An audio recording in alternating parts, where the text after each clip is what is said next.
ஏமா ஆச்சி கொஞ்சம் டீ வச்சு கொடுமா, தலையெல்லாம் வலிக்குது.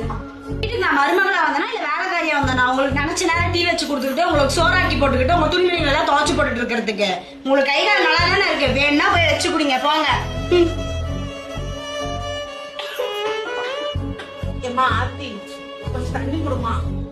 அப்பா எல்லாத்துக்கும் என்னைய கூடுவீங்களா? இந்த வீட்டுல நான் இருக்கணும்னு நினைக்கிறீங்களா இல்ல இங்க இருந்து போகணும்னு நினைக்கிறீங்களா? அதை கூட உங்களால எடுத்து குடிக்க முடியாது. இருங்க, இதுக்கெல்லாம் ஒரு முடிவு கட்டுறேன்.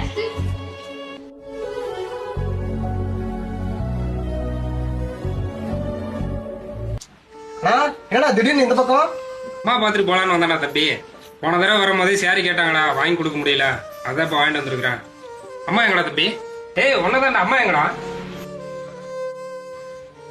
என்னது கடை கடைக்கு போயிருக்காங்களா? ஏய் ஒன்னதான் கேக்குறேன், அம்மா எங்கடா? என்ன பிரச்சனைங்க? நான் தான் அவங்களை கூட்டிட்டு போய் அனாத ஆசிரமத்துல விட்டுட்டு வந்தேன். எங்க வீட்டுல உட்காந்துட்டு அசிங்கம் பண்ணிட்டு நோய் நோயின்னு இருந்தா யார்தான் வச்சுக்குவா? எது வா வீடா? எதுமா வா வீடு? நீ கல்யாணம் பண்ணிட்டு வரும்போது உங்க அப்பா அவன் கொடுத்து விட்டாங்களா, இல்ல அவன் புருஷன் மாகுன்னு சம்பாரிச்சு கஷ்டப்பட்டு கட்டினானா? எங்க அம்மா அப்பாவும் கஷ்டப்பட்டு வெயிலையும் மழையிலையும் கஞ்சோ கூழ குடிச்சு கஷ்டப்பட்டு கட்டின வீடுமா அது? வாய் பூசாம சொல்றியாமா அனாத ஆசிரமத்துல சேர்த்திட்டேன்னு சொல்லி? டேய் எந்த ஆசிரமத்துல சேர்த்துறியோ அந்த ஆசிரமத்துக்கு போன் போட்டுக்கிறோம். உன்னை பெத்ததுக்கு 2 குத்துக்கல்ல பெத்து போட்டுருக்கலாம்டா. சார் போன வாரம் சாந்தின்னு சொல்லி ஒரு அம்மாவை சேர்த்துட்டாங்களா சார்? சார் அவங்க பெரிய பையனை உயிரோட தான் இருக்குன்னு அம்மாட்ட சொல்லுங்க சார். சார் நான் வந்து கூட்டு போயிடுறேன் சார். நீங்களும் ஒரு பையனை பெற்றிருக்கீங்க மறந்துடாதீங்கடா. நாளைக்கு உங்களுக்கு இதே நிலைமை தான்டா. இந்த பாவம் உங்களை சும்மா விடாதுமா. அண்ணா அண்ணா மன்னிச்சிருந்தா அண்ணா.